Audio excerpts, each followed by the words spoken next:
In Surah Al-Taghabun, Allah Azza wa Jalla said, and this is what I recited at the beginning of this khutbah, Allah said, مَا أَصَابَ مِن مُصِيبَةٍ إِلَّا بِإِذْنِ اللَّهِ.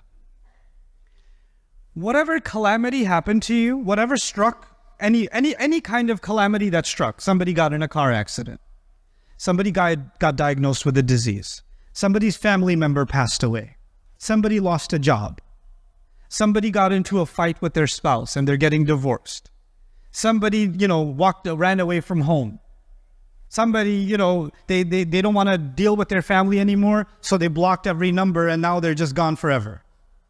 You have a brother that doesn't talk to you, won't pick up your calls, won't respond to your text messages. You have a son who hates your guts. You have a mother who just walked away from the family. It happens. And people experience different kinds of calamities in life. مَا أَصَابَ مِن مُصِيبَةٍ إِلَّا بِإِذْنِ. The first thing Allah says, nothing struck anyone ever except that Allah allowed that to happen. Number one. But then the question is, why did Allah allow something so terrible to happen? Why would that happen? And Allah says sometimes, in this ayah, there are many ayat on this, but this ayah, Allah teaches us a powerful lesson. He says, وَمَن يُؤْمِن بِاللَّهِ يَهْدِي قَلْبَهُ. Whoever truly has faith in Allah, Allah will guide that person's heart. Allah will guide their heart. And what is Allah saying? Allah is saying, my heart feels anxiety, my heart feels anger, my heart feels sadness, my heart feels frustration, my heart feels this person got away with something, they deserve justice, they got away with it. My heart feels that it was unfair, my heart feels unrest, my heart feels all of these things, but if I have iman in Allah, Allah will guide my heart through these negative emotions. Actually, some of those negative experiences are a test of my iman, and if I do have iman, Allah will guide my heart. In other words, I'm supposed to go through some of these difficult experiences to truly experience guidance. I have to go, and this will be the way my iman gets secured. And iman is the greatest asset a human being can have, because on Judgment Day, the only thing that matters, إِلَّا مَنْ أَتَى اللَّهَ بِقَلْبٍ سَلِيمٍ. The only people, nothing will be of any benefit except people who come before Allah and they have a good heart. And the only way to have a good heart is to have iman in that heart. And the only way to have iman in that heart is Allah will guide that heart. And the only way that heart to be guided is to go through a tough experience and hold on to your faith anyway. And not let that be shaken. And you stay the course. So this is a remarkable thing Allah has said. In this ayah, Allah is telling us to face a traumatic experience, to face it, to deal with it, but deal with it with faith and not let it change you. And this is why the best people that ever lived, the prophets themselves, every one of them are victims of trauma, if you want to use psychological terms. Every one of them were surrounded by toxic people. Every one of them had their boundaries crossed. Every one of them. Every last one of them had to experience narcissism.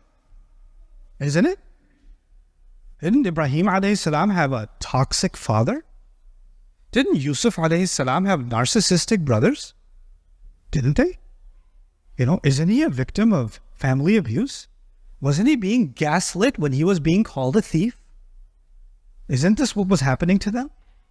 So they could take all of that, listen to all of that, and those experiences, and then for the rest of their life, they can say, I know all these fathers, they're toxic.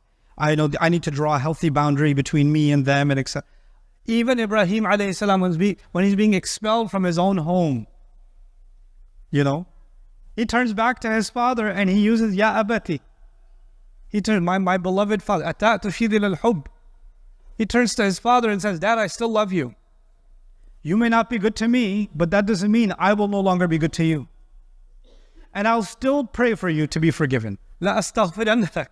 I'll pray for you still.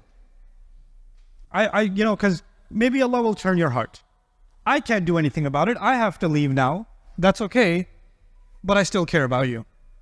He doesn't say, you know what? You are a narcissist. You are a toxic person. I'm glad now there's a distance between us. I need to keep you away from my own personal healing. This is not his attitude. This is not his approach. What we have done is we have created, and these judgments, these labels, they are against the fundamental teachings of our Deen. And I'll leave you one last, especially within our families. Okay, you could have an argument between husband and wife. Happens. Okay, don't raise your hand. But if you have an argument, husband and wife, and one of you says, you're such an abuser. You're such a gaslighter. Instead of, what does the Deen tell us to say? وَقُلْ لِعِبَادِي يَقُولُ الَّتِي هِيَ أَحْسَنُ إِنَّ الشَّيْطَانَ يَنزَغُ بَيْنَكُمْ. Allah says that tell my servants, say something that is better and more beautiful. Because shaitan will try to cause friction between you, chaos between you, discord between you. If there's an argument happening and you hear something painful, you could respond with something that will make things worse. You can also respond with something that can change the direction of the conversation towards something better. Allah is not telling you to walk away from the conversation. Allah is telling you to deal with the conversation.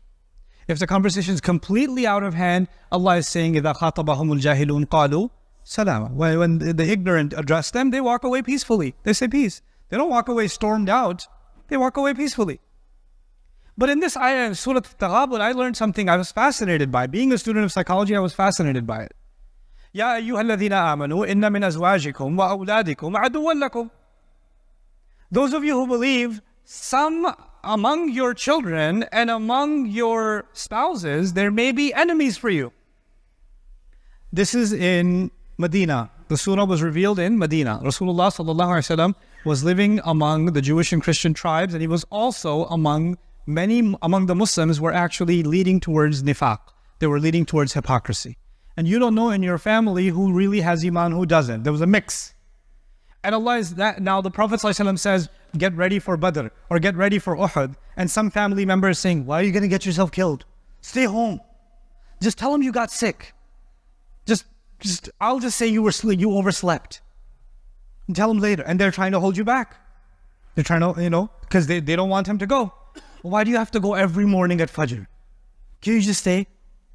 And they're having these conversations. And Allah Azza wa Jal tells him that there may be among you so people that the family is so extreme that they might even be enemies for you. That extreme. I mean, you don't use this ayah and go home and say, now I know what you are to me.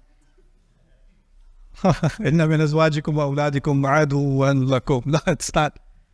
This is an extreme case. These are extreme cases. The word adu is not used lightly in the Quran. Okay, but this is the extreme case. Fine, an extreme case can exist. An extreme case where your own spouse and your own children, according to Allah, are what? An enemy. What do you do in the extreme case? Well, what you do from the pop psychology perspective, the Instagram psychologist can tell you what you do in such extreme cases is you draw some boundaries and you walk away and you heal yourself and you declare them abusers and all this stuff. And what does the Quran say? وَإِن تَعْفُوا وَتَصْفَحُوا وَتَغْفِرُوا فَإِنَّ اللَّهَ غَفُورٌ رَحِيمٌ. Okay, and if you can forgive, if you can overlook, you can cover their mistakes. Okay, at one point they became really aggressive, but now they're really sorry about that. Don't bring it up again. Tasfahu. Safaha means to turn the page, from safha. Turn the page. You know what that means? I remember what you did last year. You remember? I still remember those words. Do you remember what you said? That's not tasfahu. I'm still traumatized about that. Let me repeat it again as if it happened right. I didn't say it again. No, but it still hurts me though. I'm still traumatized. Therefore, I need to do dhikr of that all the time. I need to give you a khutbah about that all the time. Allah says, if you can just turn the page, then Allah is forgiving too. Maybe things will reconcile. Even in the worst case, there's room for reconciliation. There's room to make things better. But if the hearts are not, if you're too absorbed in yourself, you're not going to look for a solution. The only thing that you want to serve is your wishes. And so this is the last thing I will share with you. The direction that psychology is going in now, pop psychology, reminds me of the ayah of Surah Al-Jathiyah. أَرَأَيْتَ مَنِ اتَّخَذَ إِلَهَهُ هَوَاهُ وَأَضَلَّهُ اللَّهُ عَلَىٰ عِلْمٍ. Did you see someone who takes their feeling, their empty feeling, and they turn it into their God? Their God has become their feeling. And Allah allows this person to be misguided even though they have knowledge. Ala ilm. They can know. They can be a PhD. They can be a doctor. They can be a professional. But they are being led by their emotions. And they give themselves a new diagnosis and give themselves other people a diagnosis depending on how they make them feel.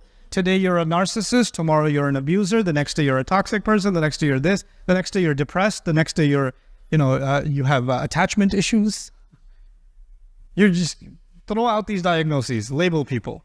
أضله الله على علم وختم على سمعه وجعل, so Allah says, and this kind of a person, Allah will put a ceiling on their hearing. You know what that means? That means it doesn't matter if you try to reason with them, you cannot reason with people who live by emotions. Many of you have experienced this. When people are living by their emotions, if you're trying to be logical, it's like talking to a wall. But I feel. The feeling is, that's the God. ختم على سمعه وجعل على قلبه غشاوة. And Allah places a cover over their hearts. وَمَن يَهْدِيهِم مِّن بَعْدِ اللَّهِ. Who's going to guide them after Allah? That ayah, that last part of that ayah, who will guide them after Allah? You know what that means? They replaced Allah with their own feelings. That's why there's no more guidance for them. Because their ilah is actually Allah, but their ilah became their hawa. So Allah says, فَمَن يَهْدِيهِم مِّن بَعْدِ اللَّهِ. Who's going to guide them after Allah? After they remove Allah from their hearts, what guidance can they have? On the flip side, contemplate Surah Al-Taghabun. When a person experiences difficulty and trauma and actual difficulty in their life, whoever turns back to Allah in faith, يَهْدِي قَلْبَهُ, Allah will guide that person's heart. وَاللَّهُ بِكُلِّ شَيْءٍ عَلِيمٌ. Allah knows everything. There's nothing Allah doesn't know. May Allah Azza wa Jal guide our hearts and not allow us to become, worshippers of our own feelings, and actually remain worshippers of Allah in the depths of our hearts. And may Allah not make us of those who easily pass judgment on others unjustifiably. I know the khutbah is already over, but one last thing I will share with you. We cannot judge another person's heart in Islam. I cannot point at you and say, you're a munafiq, you have nifaq in your heart. I can't do it. But there's no way for me to know. Even Allah did not let Musa know if Fir'aun has kufr in his heart or not. لَعَلَّهُ يَذَّكَّرْ أَوْ يَخْشَى. Go talk to him nicely. قُولَ لَهُ قَوْلًا لَيِّنًا. Both of you go talk to him nicely. Maybe he'll get a reminder. Maybe there's some part of his heart that can benefit from a reminder. You don't know. Ya Allah, it's Fir'aun. He kills babies. Come on. The guy's heart is made of some kind of special stone that will never crack. No. You don't know. You don't get to know. This is Allah telling Musa alayhi salam about Fir'aun. So I cannot judge another person's heart, but in this new psychology, I can easily judge another person's heart. The moment I call somebody a narcissist, I'm judging them for their arrogance. The moment I call somebody one of these terms, I'm not actually judging their actions. I'm judging the state of their hearts. Be careful. This is not something our deen allows. But we've made this a normal practice because we're enamored by these terms now. If you're going to understand these terms, if you're not a student of the subject, don't do it. Don't misdiagnose yourself and misdiagnose others. It's only creating a problem in our society and in our families.